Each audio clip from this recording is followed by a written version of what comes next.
If you are a Michigan football fan, it is the last day without college football. 24 hours from this moment right here, you will be watching Michigan football on the field. It's our last hurrah before the season starts. This episode of Locked On Wolverines. You are Locked On Wolverines, your daily podcast on the Michigan Wolverines, part of the Locked On Podcast Network.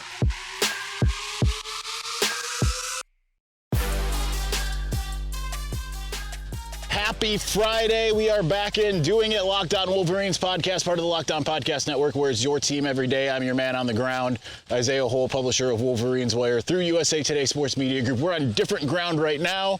It might get noisy. It might get weird because I am in Frankenmuth because last hurrah, why not? Sarah and I came up here last Friday, and she's talking about bringing the kids up here, and I'm like, you know what? I'm going to go up to Frankenmuth. I'm going to record a podcast. I'm going to work in Frankenmuth last day of the season here. So I'm here along whatever this river's called, the riverboat behind me. We got all the German what have you out here in the background. Figured it was a fun time to do an on-location show here. So instead of getting into like specific preview stuff in terms of how Michigan matches up against East Carolina, instead of getting into stuff where it's like, okay, this is how these teams look. Here's the players to look out for. I don't know about you, but I don't really particularly care when it comes to the first three games of the season, or really the four, right? I think maybe when you start getting into Nebraska, you start getting into Minnesota, two teams that did not look very good on Thursday night, at which, LOL, Nebraska. You can take the Scott Frost out of Nebraska, but you can't take other way. You can take the Nebraska out of Scott Frost. You can't take the Scott Frost out of Nebraska. How that ended up going. I think that's when we're going to want to start getting into those very specific, what do you see on the other side of the ball? This game has a lot more to do with Michigan. I think when you listen to what the East Carolina coaches had said this week, when you listen to Donnie Kirkpatrick and Blake Harrell, I think you kind of get the same thing from them to some degree. Like, they're aware of the task that they have ahead of them. And it's more about Michigan not stopping itself, right? Like, I mean, that's the same type of thing that you heard from Mike Houston, the head coach of ECU as well, in the sense of, obviously they're not going to say, well, we just got to show up and hope they stop themselves. They're not going to say anything like that, but it's more of an awareness of what they're seeing on that other side of the field. The number 2 team in the country, a team that, as Mike Houston said, might be the most talented in the country, which is, we're hearing more and more of that type of sentiment, and we'll find out if that ends up actually being true, right? If Michigan is in that regard compared to like the Georgias of the world. Certainly not Florida. I almost said Florida. That's why I bring that up. But it's going to be about Michigan going out and executing the way it is capable of doing. I think that's the most important thing. And who knows who we'll see, because there's just a lot of injuries. Sounds like we won't see either of the starting safeties, so it'll be time for Keon Sabb and either Caden Kolesar or Zeke Berry or one of those types of guys to step up at that position. We might see we'll see Josh Wallace as well as maybe Jaden McBurrows, right? We're going to see a lot of different names that maybe we weren't thinking we were going to see in week one, but just due to some injuries. I think that will also open up other opportunities just across the board. And listen, I understand that there certainly would be some concern for that, and there is concern. I'm not saying that there isn't, but I think the good news is you've got such a deep team. These are the types of teams that you would, if you had a schedule that looked like a couple Power 5 programs, right? Like if you were facing, say, the non-conference schedule of 2015, that was back in a 4-game non-conference schedule. Michigan had Utah, had BYU, had Oregon State, and UNLV. So there is one common opponent in there. That's a little bit more difficult, right? Because Utah was a really good team. BYU was thought of as a really good team. Oregon State is a Power 5 team, albeit not that good of one. So you're essentially, this is a different scenario because now you've got 3 Group of 5 teams, an East Carolina team that went 8-4 last year, 8-5 or whatever it was, but lost so much production. That gives you an opportunity to work some of these guys in and figure out what you have, because you need it, not just for this year, but next year. And I think that is a really key point. I think, obviously, Michigan is not concerned. I think this thing can run itself without the coaching staff being intact as normal. But I wouldn't be lying, or I would be lying if I said I didn't at least have some, as it was mentioned earlier this week, the chain of command concerns, right? And making sure that everyone's doing their job, and that you don't get anyone overthinking it, someone being too much in over their head or anything like that. I don't think that will be the case, but we have to see it happen. It's going to be more indicative in week 1 than any other week because you also have Sharon suspended. It sounded like Grant Newsome was suspended, but I haven't seen anything definitive to say whether or not that's the case, and I haven't asked those questions, to be honest. We'll find out on Saturday here. Fun note here. I'm sitting here watching all the Yellow Jackets just hang out right in front of me, which I am very allergic to Yellow Jackets, but we're going to stand in the pocket for you. Anyway, yeah, so those are the things that I'm looking at for this game. What about the good things? What are the good things that I'm looking forward to for Michigan? And so we'll get to that. We'll get to some of the scheduled stuff and all of that. And we're going to go ahead and do that here in just one moment. Before we do, and let's hope my internet works because it closed this out on me. Listen, we all are looking for that perfect product that's going to help make our hair. If we have thin hair, I don't have thin hair, but if we have thin hair, to make it more full. If you have full hair, to make it better, make it all of these different things. The good news is that Nutrafol is exactly the perfect item for you. Men think of losing their hair as inevitable. Take control of your hair's future with Nutrafol's science-backed hair growth supplement for men. Did you know that 80% of men will experience hair thinning in their lifetime? It's normal. It doesn't have to be your fate. You can get ahead of thinning with Nutrafol. Nutrafol is the #1 dermatologist-recommended hair growth supplement, clinically shown to improve your hair growth, visible thickness, and visible scalp coverage. Nutrafol's hair growth supplements use physician-formulated, natural, science-backed ingredients. Their drug-free, patented technology provides consistent, reliable results without compromising your sexual health. So go to Nutrafol.com/men to take their hair health wellness quiz. Identify causes of your thinning hair, and Nutrafol will give you a personalized plan for better health, hair health through whole body wellness. Nutrafol supports healthy hair growth from within, targeting root causes of thinning such as stress, hormones, environment, nutrition, lifestyle, metabolism through whole body health. And it works. In a clinical study, 84% of men showed improvement in their hair after 6 months of taking Nutrafol's men's hair growth supplements. Take the first step to visibly thicker, healthier hair. For a limited time, Nutrafol is offering our listeners $10 off your first month subscription and free shipping when you go to Nutrafol.com/men and enter the promo code LOCKEDONCollege. Find out why over 4,000 healthcare professionals recommend Nutrafol for healthier hair. Nutrafol.com/men, spelled Nutrafol.com/men, and enter the promo code LOCKEDONCollege. That's Nutrafol.com/men, promo code LOCKEDONCollege.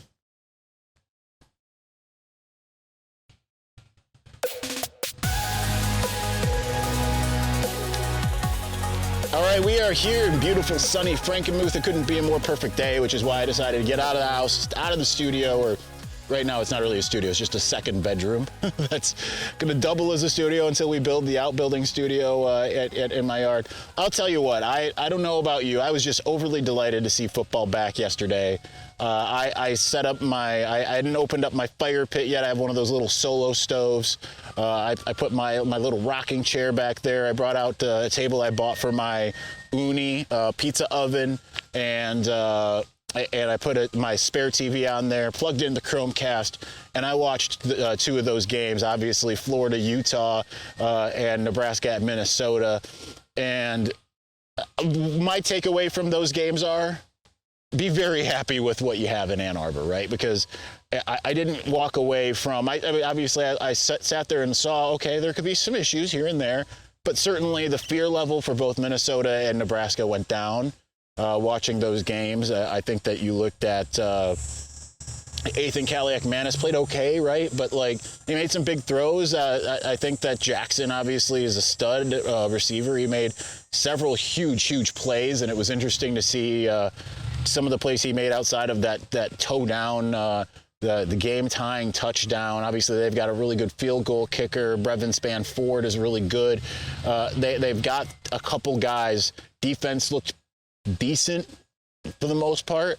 They can't run the ball. This isn't the same Minnesota team that we've been seeing over the last couple of years. You have to thank goodness that Minnesota was not on the schedule when Tanner Morgan, like I'd say 2019, when that, Penn State went there. Everyone knew Penn State's going in there as a top team. They're going to face Minnesota, and they're probably going to lose because game day's there and all that stuff. And that's exactly how it went. Like there was no shyness about that being a big game. Nebraska certainly started feeling like it was coming back forward, and then certainly you looked at Jeff Sims and his capability running the football. If you're Michigan, you just got to stall Jeff Sims. I feel their defense looks like it can be rather tricky, but outside of that, and then Utah looked okay, right? I mean, they looked pretty good, but Michigan's likely not going to find Utah on the schedule unless they run the table and end up in the playoff. And assuming Michigan does exactly the same. But Florida, I mean, it's again, think about how happy you have to be that you haven't. Michigan had its struggles, right, through the Rich Rod and Brady Hoke years. I mean, Florida's their struggles go back to even earlier, right? Because they went through the Will Muschamp and the Jim McElwain and the Dan Mullen and now they're Billy Napier. It's like they're really going through it. They're going through a new coach every 2 to 3 years. It's not a good situation for them.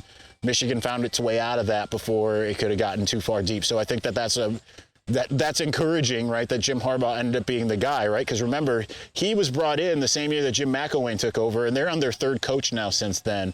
And Billy Napier just does not look like he's really up for the task, even though he did a really good job with Louisiana.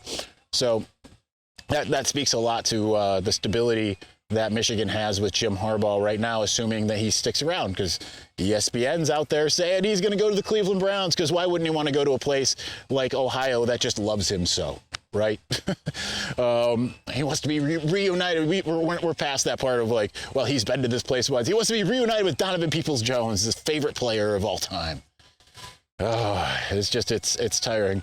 Anyway, as far as this game goes, what do I want to see? I know this kind of goes back to those mailbag type things that we've gotten all the time. And there's certainly different things that you want to see on any given game. I think that the most important thing is just crispness and sharpness, right? Like that's not something we really saw in the spring game. And we might not see it in week 1, right? But that's what you're hoping to see the most, is a team that goes out there and plays crisp, plays sharp, plays up to their talent level, doesn't let the other team get a lot on them. Now, keep in mind, Michigan hasn't been tackling. They've been doing these like kind of thud practices where they're wrapping up, but they're not actually bringing guys to the ground due to the amount of injuries.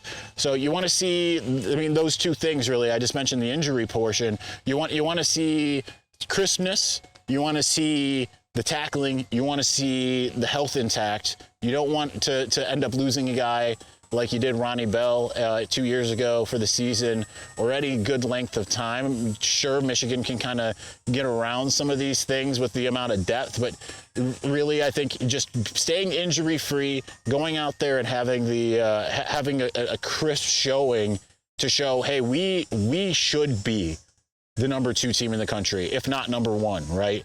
Because we don't know what we're going to see from the field, right? We can sit there and project Georgia's going to look amazing. We don't know. Maybe they don't, right? Going back to Georgia, I know we're getting kind of broad here with this. We are in a foreign country after all.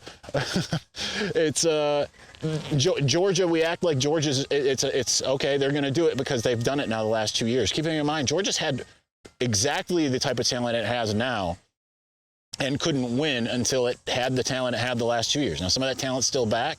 Was it Stetson Bennett that helped them get there, right? The walk-on quarterback that ended up being really special. You saw it in the Orange Bowl a couple of years ago. He made the types of throws that we aren't used to seeing from quarterbacks in top games until maybe this last year with J.J. McCarthy against like Ohio State and things like that. He was a lot better than being a guy who was a former walk-on and all of that kind of stuff. So we don't know what Georgia's going to end up being, because Georgia very well could take a little bit of a slide, and a slide for them is probably not going to be very big because their schedule is just easy peasy when it comes to that. I don't know why I'm using all these.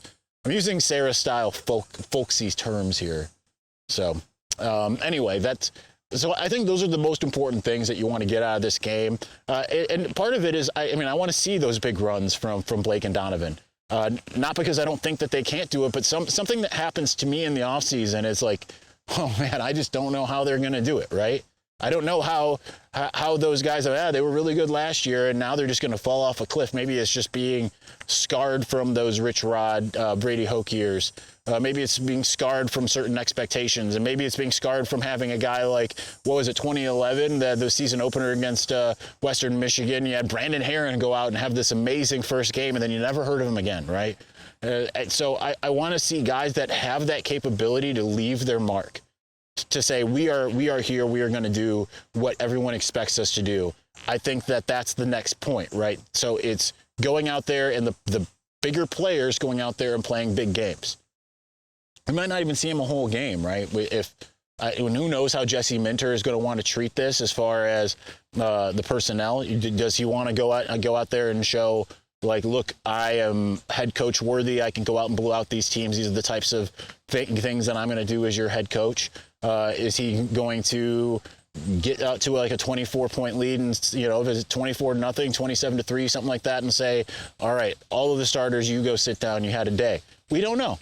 Right? Like that's one of the things that you take for granted that's what Michigan has done generally.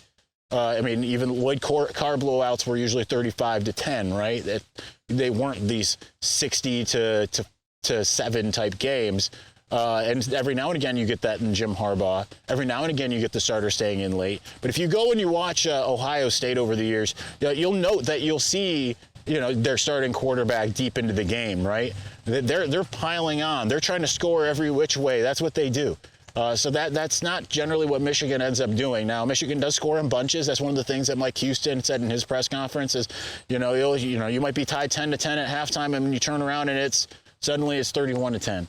And that's certainly the type of thing that we've seen from Michigan. It's not the type of thing we've always seen from Ohio State, is this wearing down of one team against the other. Keep in mind, Division I athletes, they're still Division I athletes over at East Carolina. They just aren't necessarily as highly rated, but the difference between a middle 4-star and a middle 3-star, it's not fast. It's where development really comes in. So I'll be curious to see how that all plays out and how that works. But anyway, so that's what I'm looking for. Let's get to my prediction for the game, what I think is actually going to happen. We're going to do that here in just one moment. But before we do, listen, there have been so many times that I have been stressed out trying to buy tickets. I mentioned trying to get tickets for Justin Bieber for Sarah and I last year. I don't want to tell you how much I ended up spending just to get the right seats. Don't have to worry about that with Gametime, because buying tickets to your favorite events shouldn't be stressful. Gametime is the fast and easy way to buy tickets for all the sports, music, comedy, and theater near you. With killer deals on last-minute tickets and their best price guarantee, you can stop stressing over the tickets and start getting hyped for all the fun you'll have. So the great thing is you can go through the Gametime app. You'll find all these kinds of flash deals, last-minute tickets. It's easy to find and buy tickets for every event in your area. My favorite thing is they've got images as your seat views. I find it really difficult to find that. Sometimes it exists on Ticketmaster. Sometimes it doesn't. The great thing is it always does on Gametime. You'll know exactly what your view is, unlike when I went and saw Wicked in 2006, 2007, and had a big column in front of my face. Lowest price guarantee, event cancellation protection, all of that stuff. So forget planning months in advance. Gametime has deals on tickets right up to the day of the event. That means you can get tickets for East Carolina right now. Get exclusive flash deals on tickets for football, basketball, baseball, concerts, comedy, theater, and more. The Gametime guarantee means you'll always get the best price. If you find tickets in the same section and row for less, Gametime will credit you 110% of the difference. It's the fastest growing ticketing app in the country for a reason. So get images of your seat before you buy, so you know exactly what to expect before you arrive. Buy tickets in a matter of seconds. 2 taps, you're set.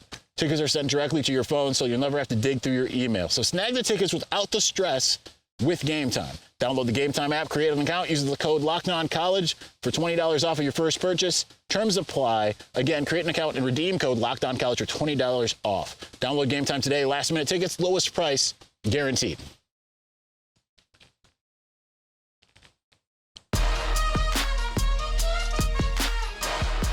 All right, finishing up here in beautiful Frankenmuth, Michigan. Why am I here? Because reasons. Because it's a beautiful day. It's a beautiful town. Doesn't really feel like you're in Michigan. It feels like you're in Epcot Center. So I'm all about that life right now, and especially the last day of freedom. before I become a slave to Michigan football. I already kind of became that this week. Anyway, so what do I think is actually going to happen? Obviously, there's a lot of questions. Are we going to see Kirk Campbell as the offensive coordinator for one game? Are we going to see him go out there and air it out? Well, I do want to bring up one thing here, and I got to look it up because I wasn't wise enough to look it up in advance here. But so give me a moment. I'll vamp at the same time. But is he going to air it out? Is he going to run the ball? I mean, I think we'll see something close to what Michigan says, right? The 50-50. Maybe it'll look a little bit, just a tiny bit different, just for the sake that they are different guys that are vying for different jobs, right? They want to show what they can do. Now, keep in mind, Kirk Campbell he was at Penn State 2017 as an analyst, 2017 through 19. So you're looking at, Sean Clifford all the way through, but that was certainly not, had Saquon and all of that. So he knows what it's like to have that great running back and at least a guy who can be a good quarterback. Following that, he was at Old Dominion for 2 years as the OC and quarterbacks coach. So what I want to do real quick is that we're going to look at what Old Dominion did offensively in the pass game in those 2 years. So you go to 2020, as far as what they did, and we've got a tour behind us here, waving here. So Old Dominion actually didn't play a game in 2020, so they didn't really tell you anything. 2021, Old Dominion threw for 2,700 yards, almost 2,800. So it's not a heck of a lot different. So you're looking at a couple quarterbacks here. They had Hayden Wolf, who completed 62.8% of his passes, 10 touchdowns, 7 interceptions, lots of interceptions. So it wasn't that great. So rushing-wise, they ran for 2,000 yards. So obviously not just a ton of production in general, but nonetheless, it looks very similar, looks kind of balanced, a little bit more passing than rushing, whereas Michigan, if you look at what Michigan has done each of the last couple of years, it's pretty comparable numbers-wise. So, oops, I clicked on Miami. That's the fun thing of doing things on a phone instead of the computer. It makes it even more fun. So Michigan, despite so they rushed the ball. Oops, I clicked on passing. They rushed the ball 600 times last year for 33.45 as far as yards. 600 rushes, 33.45. Passing-wise, 370 attempts. Obviously a fraction. You're right. It's maybe 2/3 of the amount for 3,078. So not the differential passing, not too much different. I would expect more of a 50-50 in attempts, not necessarily in production, but in attempts. Right? You might not have to. You might see 14 passes, 14 rushes. I mean, there'll probably be more plays than 30, 28. But nonetheless, those 14 rushes, every one might go for 30 yards. Everyone might go for 5 yards. We don't really know exactly what to expect, but I expect the attempts to be kind of somewhat more 50-50. Could there be more passing with Kirk Campbell being there? Maybe. It just kind of depends on what ECU decides it's going to do. If it decides it's going to try to stuff the line of scrimmage, then that's probably what they're going to probably pass more. We saw that against Ohio State, more of a take what they give you type approach. Anyway, what do I predict for the game? I believe my prediction that I had put on, I didn't do a full predictions article yet. 55-6 Michigan. I think that they'll try to run up a score. I think that they'll try to just kind of flex. This is what we're about. I think that that's a wise decision, given that the non-conference schedule is not great. If you win every game 30-6, you might, they might, and there's other teams like I don't know if there can be 5 undefeated teams, but you want to put yourself in the best position to make it to that postseason. I know wins against Penn State and Ohio State will help that, but you want to put yourself in the best position to succeed in the postseason. I think that they have clearly the postseason in mind with the beat Georgia drill. So I think that you're going to also see the mixture of Jesse Minter and Kirk Campbell want to flex some of those muscles. I think the defense is going to be really strong. I think it's going to be a lot stronger, like we talked about on the podcast yesterday, than people are thinking right now. So that's where I'm going with. Defense really shuts down an inexperienced, although older East Carolina team, while the offense really shines. It's the perfect game to go out there, look sharp, and do all that. I think we'll see some moments where it doesn't look great, but I think there'll just be too much for East Carolina. So that's going to be it. Football tomorrow. We're going to be seeing it in person from the Big House. Can't wait to talk with you about it. Maybe we'll get a post game. Maybe we won't. Don't know how that's going to work with living 45 minutes away now yet or not. But if we can, we will. If we can't, then maybe Sunday, or maybe we'll just wait till Monday. So that's the plan is, who knows? Big shrug. Anyway, thanks for watching. Thanks for listening. We'll be back soon. Peace.